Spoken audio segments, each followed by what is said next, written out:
Hello મિત્રો, સ્વાગત છે તમારું મારી ચેનલ ભાઉસ કિચનમાં।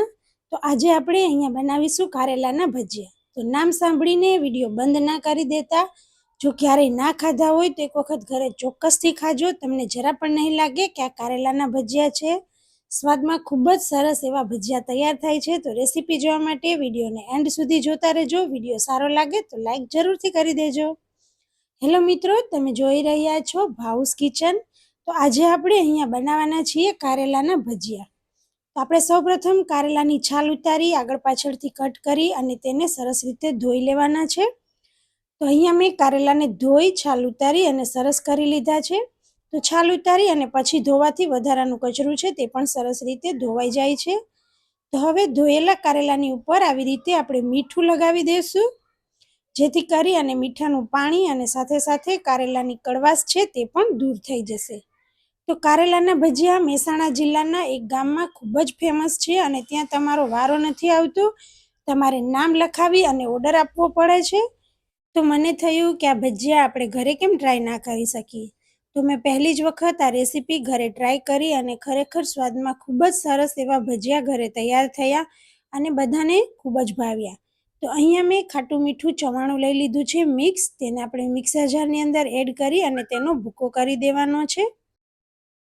તો તમે બટાકાવાળા ખાધા હશે, પકોડા ખાધા હશે, મરચાંના ભજીયા, ડુંગળીના ભજીયા, પરવરના ભજીયા, ઘણી બધી જાતના ભજીયા ખાધા હશે, પણ ક્યારેય તમે કારેલાના ભજીયા નહીં ચાખ્યા હોય। અને જો ચાખ્યા હોય તો પણ આ રેસીપી એક વખત ઘરે ચોક્કસથી ટ્રાય કરજો, તમને બહાર જેવા જ ભજીયા ઘરે તૈયાર થશે અને ખાવા મળશે। તો અહીંયા આપણે ડીશમાં ચવાણાનો ભૂકો લઈ લીધો છે। હવે તેની અંદર આપણે ફરી મસાલા એડ કરીશું, જેથી આપણા ભજીયા છે તે વધારે સુપર ટેસ્ટી લાગે। તો મેં ગરમ મસાલો, લાલ મરચું, સ્વાદમાં થોડું મીઠું એડ કર્યું છે અને સાકરનો ભૂકો એડ કર્યો છે। સાથે જ આપણે થોડો લીંબુનો રસ એડ કરીશું અને થોડા લીલા ધાણા છે તેને એડ કરી દઈશું। હવે આ બધી જ વસ્તુને આપણે હાથ વડે સરસ રીતે મિક્સ કરી લેવાની છે। તો તમે આની અંદર બટાકાને પણ એડ કરી શકો છો, પણ હું આજે બે જાતના અલગ અલગ ભજીયા બનાવીશ। તો આપણે અહીંયા આ મસાલો તૈયાર થઈ ગયો છે અને હવે બીજો મસાલો છે તે બટાકાનો બનાવીશું। તેના પહેલાં આપણે અહીંયા જે કારેલા છે તમે જોઈ શકો છો કે તેમાં થોડું પાણી પણ નીકળ્યું છે, તે પાણીને આપણે ફેંકી દઈશું અને અહીંયા જે કારેલા છે તેને આવા જાળીવાળા કોઈ વાસણમાં લઈ અને તેને આપણે વરાળે બાફી લેવાના છે। તો મેં અહીંયા થોડા કારેલાના ભજીયા બનાવ્યા હતા, માટે મેં આવી રીતે નાના વાસણની અંદર બાફી લીધા છે। જો તમે વધારે કારેલા બાફવાના હોય તો આપણે જે ઢોકળા બનાવવાનું કુકર હોય તેની અંદર પણ બાફી શકો છો। તો ખૂબ જ ઝડપથી કારેલા છે તે બફાઈ જાય છે, આવી રીતે ચપ્પુ સરળતાથી અંદર જાય તેવી રીતે એટલા સોફ્ટ થઈ જાય એટલે આપણા કારેલા અહીંયા બફાઈ ગયા છે। તો આપણે તેને ઠંડા થવા દઈશું અને મેં અહીંયા બટાકાને પહેલેથી જ બાફીને રાખ્યા હતા। તો હવે આપણે તેની અંદર પણ મસાલો કરી લઈએ। તો જે રીતે આપણે બટાકાવાળાનો મસાલો કરીએ તેવી રીતે પણ થોડો વધારે ચડિયાતો મસાલો એડ કરવાનો છે। તો મેં આદુ મરચાંની પેસ્ટ કરી છે તેને એડ કરી લીધી, સાથે જ ગરમ મસાલો, થોડી બૂરું ખાંડ લીધી છે, થોડો ગળ્યો અને ખાટો મસાલો હશે તો સ્વાદમાં વધારે સરસ લાગશે। મરી પાવડર છે તેને એડ કરી દીધો છે અને અહીંયા સ્વાદ પ્રમાણે આપણે મીઠું એડ કરી દઈશું।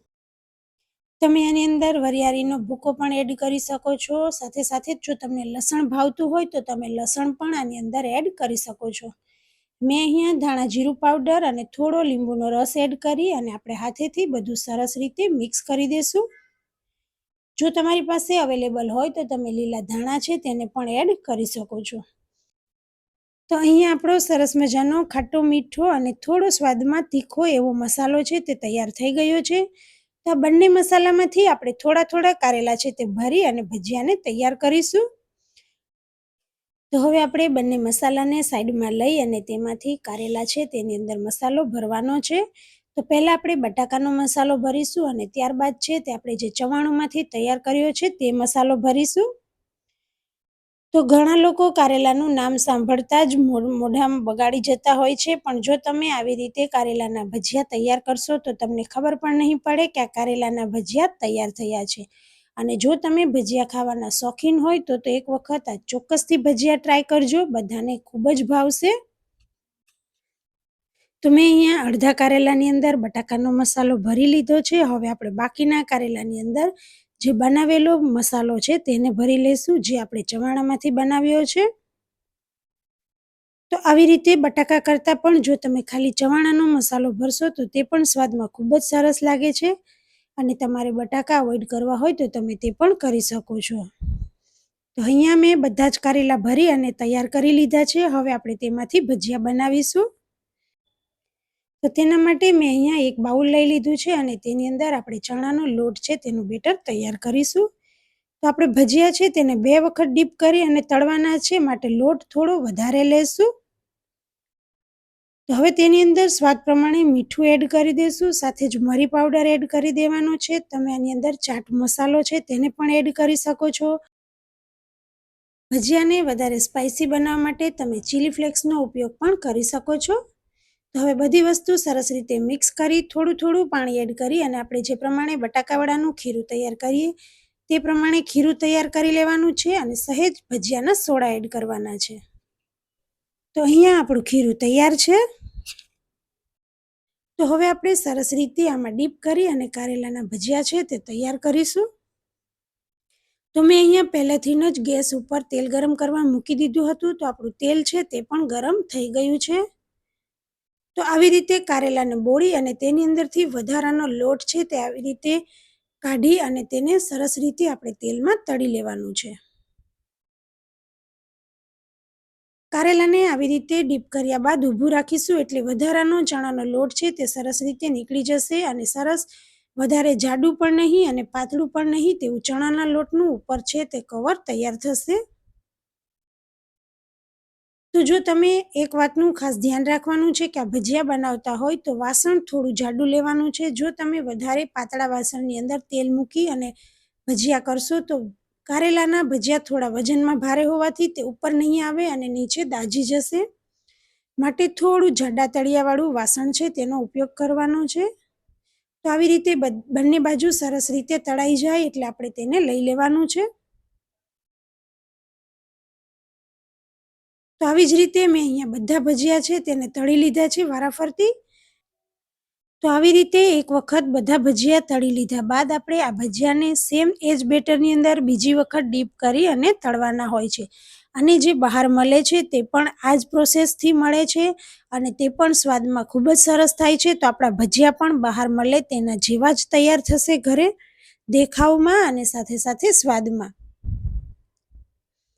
તો આવી રીતે બધા ભજીયા તળી લીધા બાદ આપણે હવે તેને બીજી વખત ડીપ કરી અને તળીશું. તો અહીંયા આ જ બેટરની અંદર આપણે તળવાના છે, પણ ફક્ત આપણે તેની અંદર થોડું પાણી નાખી અને તેને ઢીલું કરી લઈશું. તો જો તમે વધારે વેરાયટીના ભજીયા બનાવતા હોય તો આવી રીતે કારેલાના ભજીયાને પહેલાં એક વખત તળી અને રાખી લેવાના અને બીજી વખત જ્યારે આપણે જમવા બેસીએ ત્યારે ડીપ કરી અને તમે આવી રીતે તળી અને આપી શકો છો. તો પહેલી વખત નામ સાંભળી અને કોઈને લાગતું હશે કે કારેલાના ભજીયા તો કંઈ ખવાતા હશે, પણ જો તમે એક વખત આવી રીતે ભરપૂર મસાલા સાથે સરસ મજાના ગરમા ગરમ કારેલાના ભજીયા તળી અને આપશો તો બધાને સરસ ભાવશે. અને તમે બીજી વખત પણ જો જ્યારે બધી જાતના ભજીયા બનાવતા હશો તો કારેલાના પણ ચોક્કસથી ટ્રાય કરશો. તો અહીંયા આપણા બીજી વખત ભજીયા છે તે પણ તળાઈ ગયા છે. તો સરસ મજાના આપણા કારેલાના ભજીયા છે તે અહીંયા તૈયાર થઈ ગયા છે. તો આવી જ રીતે આપણે બધા ભજીયાને બીજી વખત પણ તળી અને લઈ લીધા છે પ્લેટમાં. જો હવે તેને સર્વ કરવાની વાત કરીએ તો તમે એક ભજીયાને આવી રીતે લઈ અને તેના નાના નાના પીસ કરી અને સરસ રીતે ડીશમાં સર્વ કરી શકો છો. તો હું અહીંયા તમને એક લોટવાળું ભજીયું અને એક છે તે આપણે બટાકાના માવાવાળું કર્યું છે તે ભજીયું કટ કરી અને તમને બતાવીશ. તો આપણે જે પહેલું કર્યું તે ચવાણામાંથી તૈયાર કરેલા લોટવાળું હતું અને આ બીજું ભજીયું છે તે બટાકાના માવાવાળું છે. તો તમને મારા કારેલાના ભજીયાની રેસીપી કેવી લાગી તે મને ચોક્કસથી જણાવજો. અને ખાધા વગર તો ખબર નહીં જ પડે, માટે ઘરે એક વખત ચોક્કસથી આ ચોમાસાની સિઝનમાં કારેલાના ભજીયા ટ્રાય કરજો. અત્યારે સરસ મજાના દેશી કારેલા માર્કેટમાં આવતા હોય છે. તો ટ્રાય કરી અને મને ચોક્કસથી જણાવજો. રેસીપી સારી લાગી હોય તો વિડીયોને લાઇક કરજો, શેર કરજો અને કમેન્ટ કરીને જણાવજો કે તમને મારી રેસીપી કેવી લાગે છે. મળીએ નવી રેસીપી સાથે. Thank you.